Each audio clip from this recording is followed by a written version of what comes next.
The objective of this tutorial is to learn to write our first program, that is write a Java program to print hello Java. So the first you have to create the class. In the Java, it is necessary to write the main method in the class because Java is an object oriented programming language. So we have created here class called as hello. The class name and the file name must be same, and generally we write the first letter of the class in the capital word.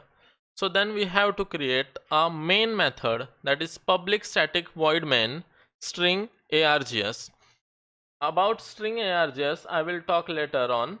First, this is the public static void main is our main method.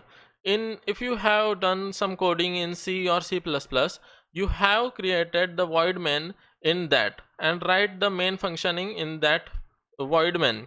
Similarly over here you have to create the void main so to write statement in your code. So the next is system.out.println hello Java. In the double quotation mark you have to write the anything which you want to display on the screen.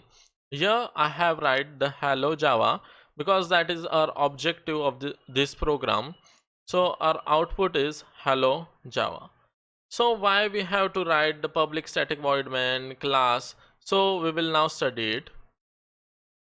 Class is a keyword used to declare the class in the Java. Public keyword is access modifier which represent the visibility. It means it is visible to all. If you write some method with public, then it is visible to all. If you write the method in private, then it is not visible to all. So with the help of the Java, we can hide as much as data we want and show only the data which is necessary. Then next is statics. Statics is the keyword. If we declare any method as a static, it is known as static method. Void is a return type of the method. It means it does not return any type of value. And next is main. Main represents the starting point of your program. String args is used for command line argument. System.out.println is used to print the statement. For example, if you have done some coding in C or C++, you have write in C printf,